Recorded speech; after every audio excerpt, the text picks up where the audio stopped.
what you can sell is our police and fire department. The rates will go down on their insurance and they'll get better service. Businesses don't require a lot of services. Businesses pay for the town. Now, when you start annexing homes, you have to be very careful. I have an argument with county council many, many times about what is actually profitable to bring in. Some people say a home worth $150,000, $175,000. I disagree with that. That's going to cost you. When I looked at the figures, we needed a home of about between $350,000 and $400,000 in value when you actually, the town actually, or a municipality would gain, or at least be neutral. So I would be very aggressive in businesses, very cautious in annexing homes. And you have to get with the police and fire and say, can we do it?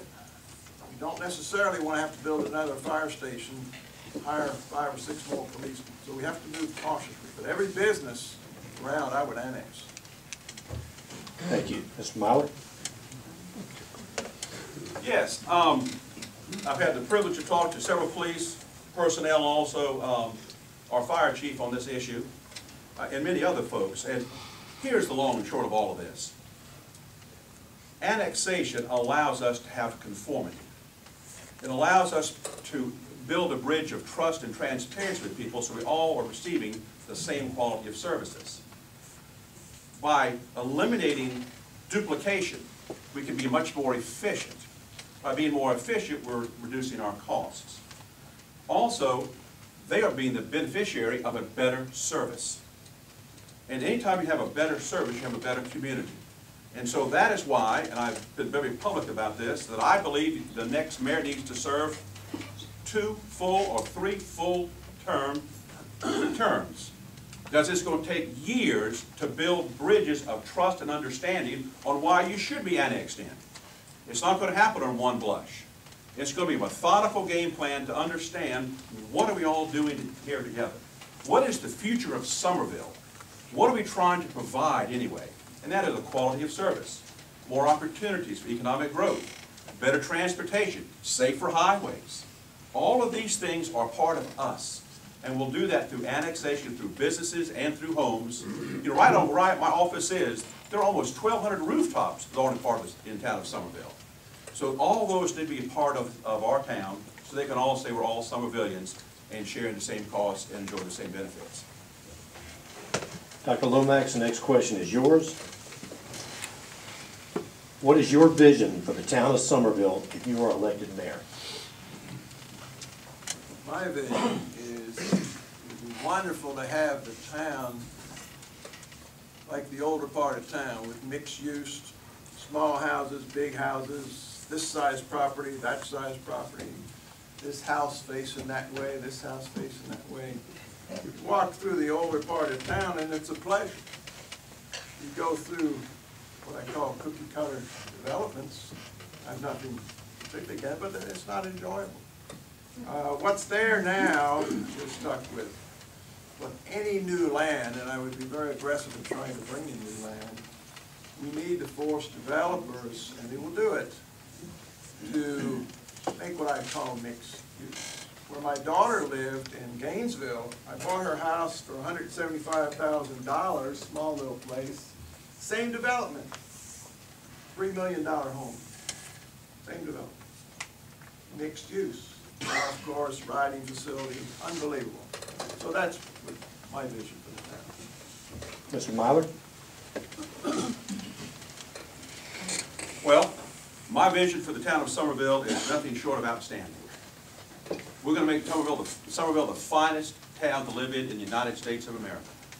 I see a very vibrant and dynamic historic section where dream expands in both directions. I see a very creative opportunity for recreational opportunities for our children. I see businesses coming in that reduces our tax burden. I see opportunities with a major transit to travel down into Charleston. I see the restoration of the old train depot with beautiful shops in that quarter over there. I see a town that just exudes vitality. that exudes a southern charm that is not gone, but is waning. And we can recapture that. We have the people, the resources, the drive, and the desire to do these kind of things. And I'm looking forward, because the next decade is going to be the greatest decade in our lives as these opportunities present themselves to us. But it's not going to be easy. It's going to take work, and it's going to take teamwork.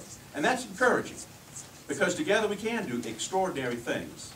And that is why I'm looking forward for the privilege and opportunity to get dirty with y'all and make these things happen. Mr. Collins? I think Summerville needs, every part of Summerville needs attention. I'm pleased with what Green does in the central business district downtown. I think Oak Brook badly needs attention.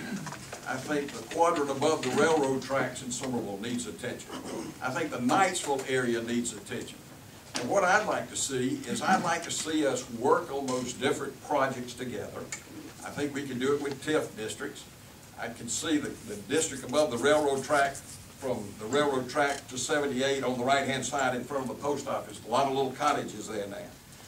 If we could do a TIF district there, the tax monies we raise there could be paid later by the improvements that would be made. We could put sidewalks and fountains and benches in there. We could have little small venues in there that would be good for business. People would open restaurants in there. It could be a different part of the city.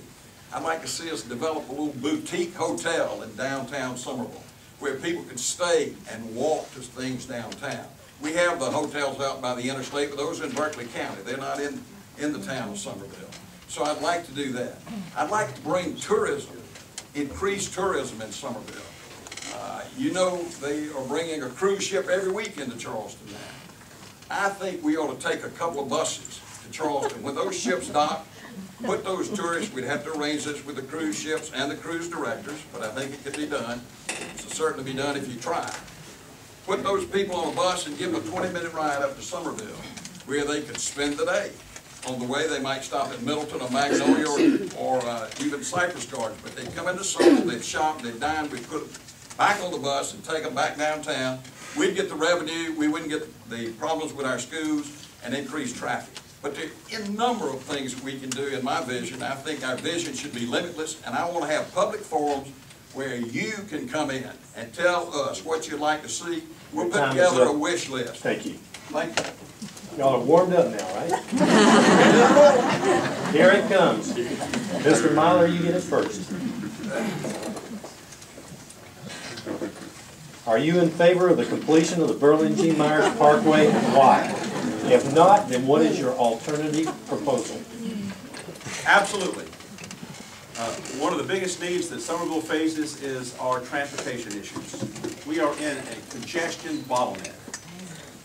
I have a dear cousin who lives at 115 East Carolina. He can't even come out of his driveway at certain parts of the day. There are about 15,000 residents who live on that quadrant of the town that have to come through town or come back through Crawley Road and are bottlenecked right through there. With the BMG completed, you'll see an easy flow through the town, which will free us up for many reasons, and one of them is safety. Another one is time concerns. How many people are on that road taking kids back and forth to school? Ball practices. First-time responders are on those highways. We need to have safe, passable roads, a convenience for all of us. And we will complete that Berlin G. Myers Parkway. Mr. Collins? The Berlin G. Myers Parkway has already been approved by the voters, and it presently is pending before FEMA for approval, and I anticipate some decision from FEMA within the next few months. I would work with City Council, County Council, legislative delegation, and congressional delegation to see that through to completion. It will be critical because, as you know, Meade West Vaco is building East Edisto on the Edisto River, 12 miles out of town. If that project, which is going to create a city of 30,000 people, is built and we don't have the Berlin G. Myers Parkway, 10